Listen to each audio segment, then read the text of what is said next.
ततो युद्धपरिश्रान्तं समरे चिन्तया स्थितं रावणं जाग्रतो दृष्ट्वा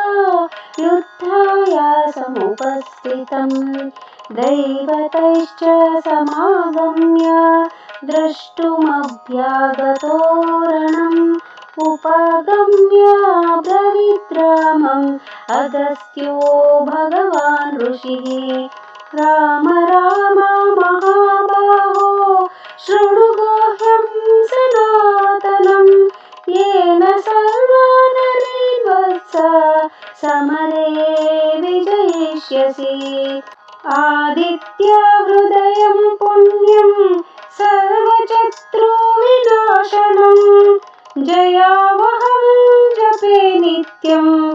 अक्षय्यं परमं शिवम् सर्वमङ्गलमाङ्गल्यं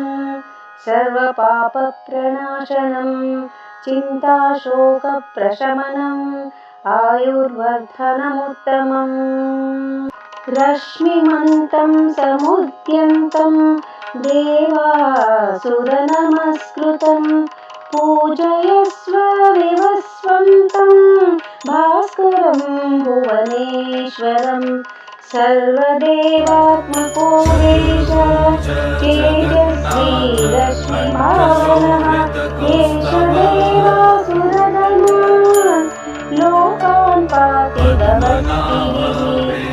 एष ब्रह्माश्च विष्णुश्च शिवस्कन्द प्रजापतिः महेन्द्रो नागकालो यमस्तोमो जपापतिः पितरो वसवस्ताद्य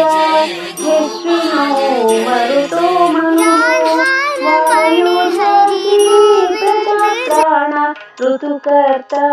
प्रभाकरः आदित्य सविता सूर्य खगपूषा गभस्तिमान् सुवर्णसदृशो भानो हिरण्यरेता दिवाकरः हरितश्च सहस्रार्ची सप्तसप्तिर्मरीचिमान् तिमिरोन्मथनः शम्भो त्वष्टा मार्ताण्डकं शुमान् हिरण्यगर्भा शिशिरा तपनो भास्करो रविः अग्निगर्भोदिते पुत्र शङ्खशिशिरनाशनः व्योमनाथस्तमो वेदी